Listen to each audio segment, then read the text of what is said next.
कक्षा 10वीं हिंदी अ क्षितिज पुस्तक की कन्यादान कविता वाली इस वीडियो में आपका हार्दिक स्वागत है।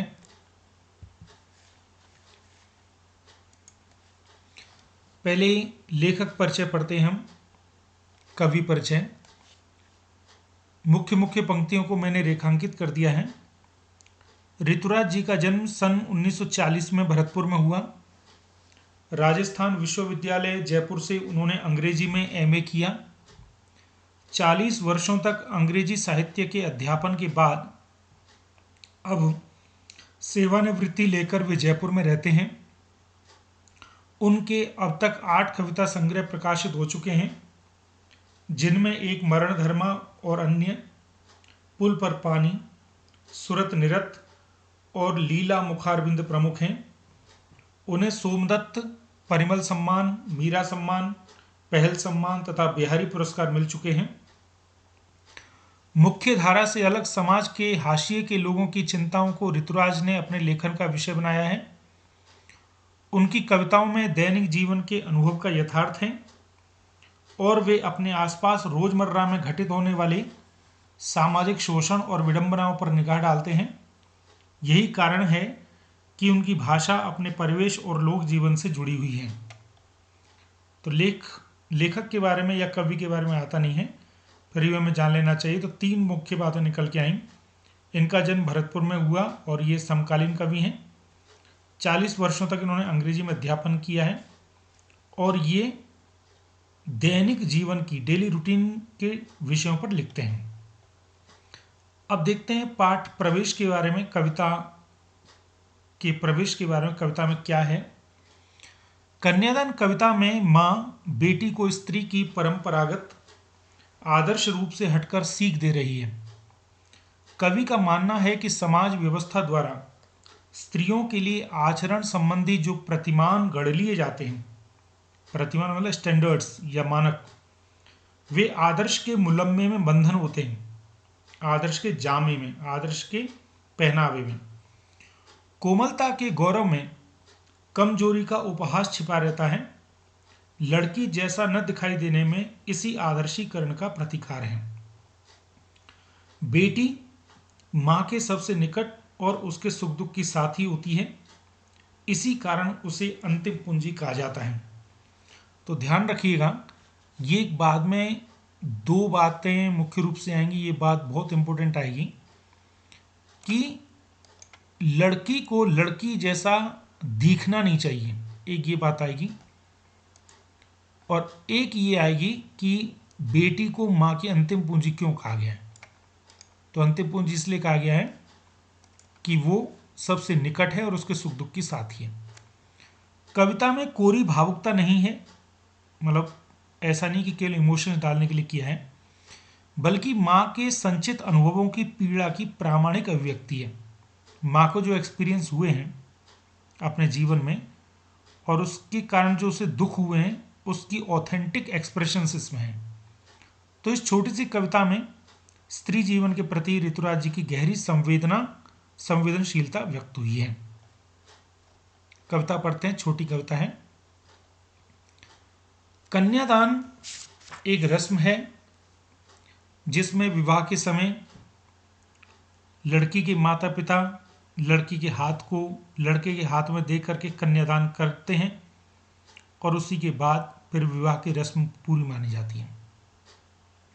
लेकिन एक प्रश्न उठता है सभी के मन में कि कन्यादान शब्द क्या सही है। तो अगर देखा जाए तो ये शब्द बिल्कुल भी सही नहीं है।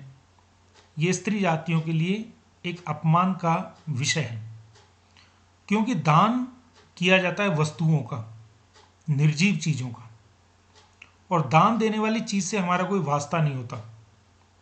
लेकिन फिर भी क्योंकि ये परंपरा से चला हुआ आ रहा शब्द है, इसलिए आप यही मान लीजिए कि परंपरा के अनुपालन में शब्द का यहाँ पर प्रयोग किया गया। मुक्त छंद में कविता है। देखते हैं। कितना प्रामाणिक था उसका दुख, लड़की को दान में देते वक्त। किसका दुख? मां का दुख। जब लड़की का कन्यादान कर रही है मां, तो कहते हैं उसका जो दुख था बड़ा प्रामाणिक था।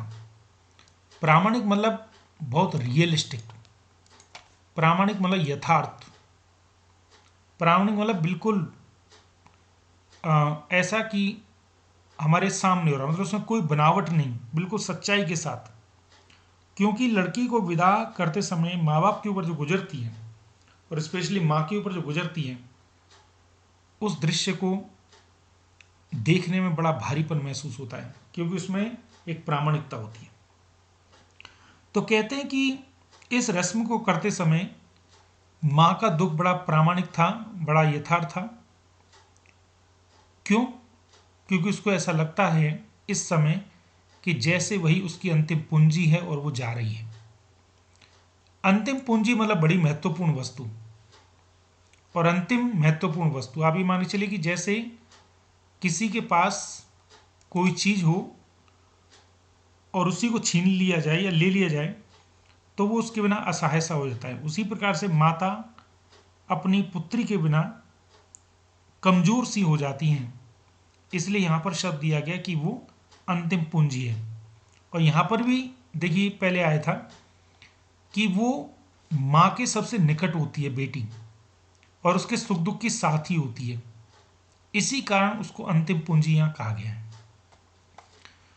तो ये जो दृश्य है बड़ा प्रामाणिक है, और कन्यादान के समय माँ को ऐसा लगता है कि मैं अंतिम पूंजी को दे रही हूँ। अब लड़की के बारे में है, लड़की कैसी है?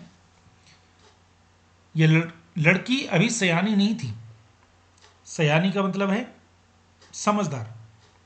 शरीर में तो बड़ी थी, पर उम्र का अभी लड़कपन होता है, मैच्योरिटी नहीं होती, परिपक्वता नहीं होती, बौद्धिक स्तर पर और मानसिक स्तर पर भी। तो कहते लड़की अभी समझदार या अभी सयानी नहीं थी, अभी बड़ी भोली और सरल थी। इस उम्र में ऐसी ही होती हैं। उसे सुख का आभास तो होता था। आभास मतलब महसूस। अब आभास क्यों होता था? क्योंकि उसने घर में केवल सुख ही सुख देखे थे। माता पिता अपने बच्चों को अधिकाधिक सुख ही देने का प्रयास करते हैं, और लड़की के लिए तो और इसलिए ज़्यादा करते हैं ताकि उन्हें पता होता है कि ये पराए घर चली जाएगी। तो माँ के घर में जो बेटी को सुख मिलता है, उसके कारण उसको ऐसा लगता है कि सारी दुनिया में सुख ही सुख है। तो कहते उसको सुख का आभास तो होता था, लेकिन दुख बांचना नहीं आता था। दुख बांचना नहीं आता था, दुख को पढ़ना नहीं आता था, क्योंकि उसने बाहरी दुनिया देखी ही नहीं थी। और पाठिका थी वह धुंधले प्रकाश की, कुछ तुकों और कुछ लयबद्ध पंक्तियों की। तो कहते हैं कि जिस प्रकार से धुंधले प्रकाश में हम किसी चीज को पढ़ते हैं तो हमें साफ साफ दिखाई नहीं देती, उसी प्रकार से दुनिया के बाहर जो कुछ घटता है, जो कुछ भी हो रहा है, उसके बारे में उसको भी कुछ नहीं पता। स्थिति स्पष्ट नहीं होती उसे। क्यों? क्योंकि शादी के बाद क्या होगा, कैसे होगा, इस सब के बारे में उसने केवल सुना हुआ होता है या किसी साथ घटा हुआ होता है, तो उसके बारे में जानकारी होती है। स्पष्ट उसको नहीं होता कि आगे क्या क्या चैलेंज आने वाले हैं। ऐसी स्थिति में अब इस पाठ की आत्मा निकल के आ रही है कि मां अपनी बेटी को 4 सीखें दे रही है। तो ये सबसे इंपॉर्टेंट है। वो 4 सीखें कौन कौन सी हैं? और आप देखेंगे कि ये सीखें परंपरागत तरीके से अलग हट करके हैं। अर्थात जो परंपराओं से स्त्रियों पर अत्याचार होते रहे हैं, उसके खिलाफ माँ का एक संदेश है। क्योंकि विदाई के समय की बातें बेटी लगभग जिंदगी भर याद रखती है, तो ऐसे में माँ उसको उपदेश दे रही है, सीखें दे रही हैं। इन 4 सीखों को आपको याद रखना है। पहला सीख है, माँ ने कहा, पानी में झांक कर अपने चेहरे पर मत रीझना। रीझना मतलब खुश होना।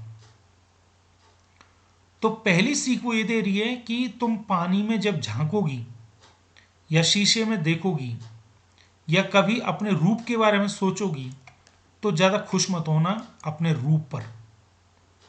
क्यों?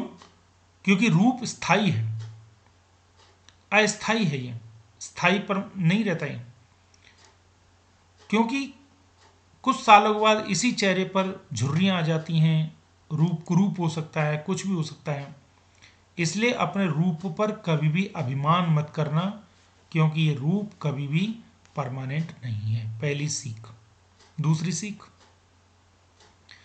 आग रोटियां सेकने के लिए है, जलने के लिए नहीं। मतलब तुम जब घर में जाओगी तो आग से रोटियां भी सेकोगी चूल्हे पर, तो आपको यह ध्यान रखना है कि जो चूल्हा है, चूल्हे के अंदर जो आग है, उसका काम केवल रोटियां सेकना है। ऐसा नहीं कि तुम किसी से परेशान होकर के, प्रताड़ित होकर के, अपने मनोबल को टूटने पर तुम उस आग में खुद जल जाओ। तो ये इस सामाजिक स्थिति को बता रहा है कि समाज में ऐसा देखा गया है और ऐसा होता है कि नारियों को जब ज़्यादा प्रताड़ित किया जाता है तो वो उसी आग में अपने आप को झोंक देती हैं, जिस आग में का काम केवल रोटियों को सेकना होता है। तो दूसरी सीख माँ की ये है कि बेटी ध्यान रखना कि जो चूल्हे की आग है वो केवल रोटियां सेकने के लिए है, खुद के जलने के लिए नहीं है। अपने मनोबल को कभी नहीं तोड़ना और आत्महत्या या आत्मदाह मत करना। तीसरी सीख, वस्त्र और आभूषण शाब्दिक भ्रमों की तरह बंधन है स्त्री जीवन के। जिस प्रकार से हम कई लोगों के शब्दों के जाल में आ जाते हैं और हम बहक जाते हैं, उसी प्रकार से स्त्रियों के लिए वस्त्र और आभूषण भी बंधन है। अधिकतर स्त्रियां अच्छे अच्छे कपड़ों पर और अच्छे अच्छे आभूषणों के लोभ में स्वयं को भूल जाती हैं, स्वयं के अस्तित्व को भूल जाती हैं। इसीलिए माँ सीख ये दे रही है तीसरी, कि तू वस्त्र और आभूषणों के प्रति ज़्यादा लोभ नहीं रखेगी, ज़्यादा लालच नहीं रखेगी, क्योंकि इनसे बंधन ही होता है। ये गलत रास्ते पर भी ले जा सकते हैं। और चौथी और बहुत ही इंपॉर्टेंट और महत्वपूर्ण सीख माँ दे रही है। माँ ने कहा लड़की होना पर लड़की जैसी दिखाई मत देना। तो इसका अर्थ क्या है कि तुम लड़की तो हो, और लड़की होना गलत बात भी नहीं है। और लड़की के अंदर जो स्वाभाविक गुण होते हैं, कोमलता, सहृदयता, आत्मीयता, उन सब चीज़ों को रखना, लेकिन दिखाई मत देना।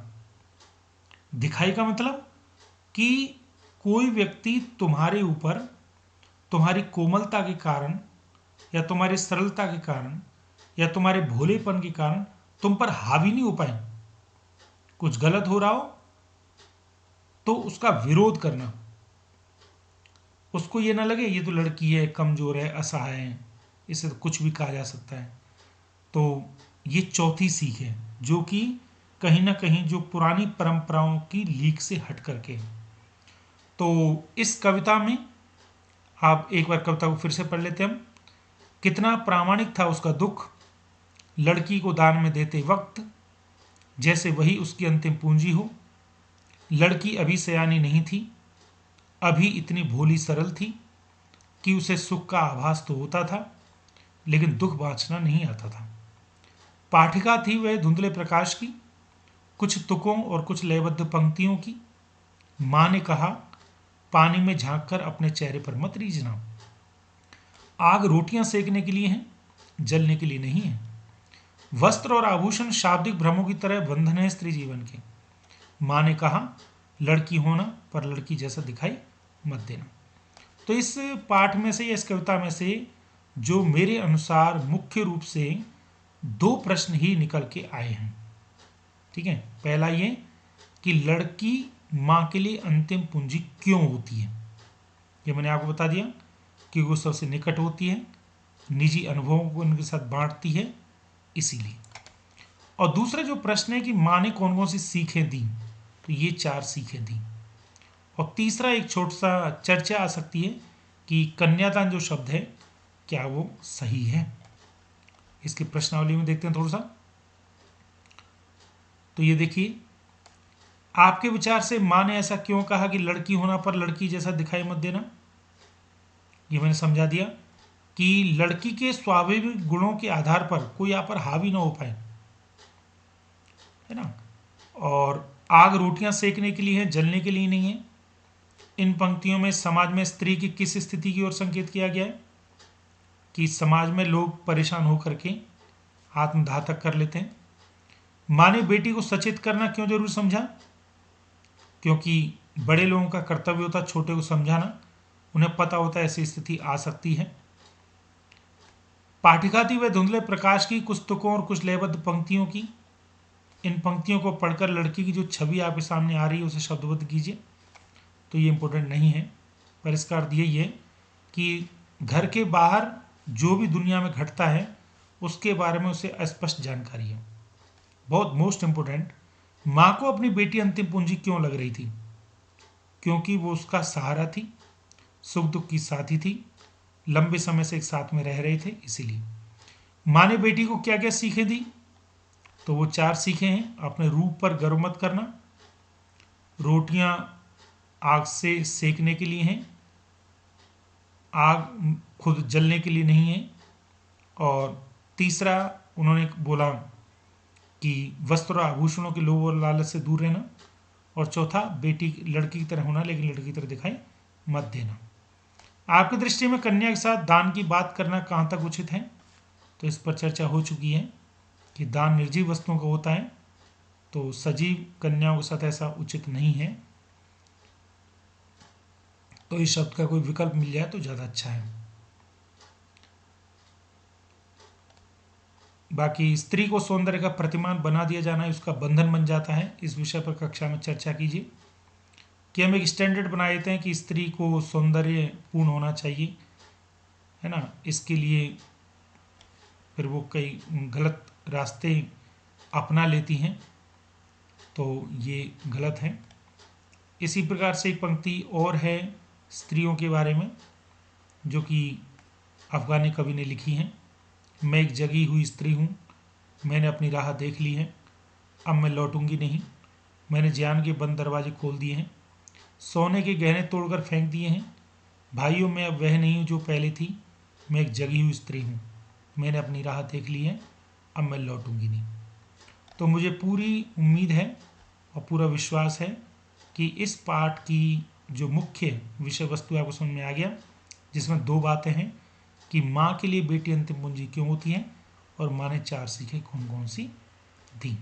तो इसी निवेदन के साथ कि अगर आपको मेरा प्रयास अच्छा लग रहा हो तो आप मेरे YouTube चैनल वेद प्रकाश कर को लाइक शेयर सब्सक्राइब अवश्य करें। आपका बहुत बहुत धन्यवाद। जय हिंद।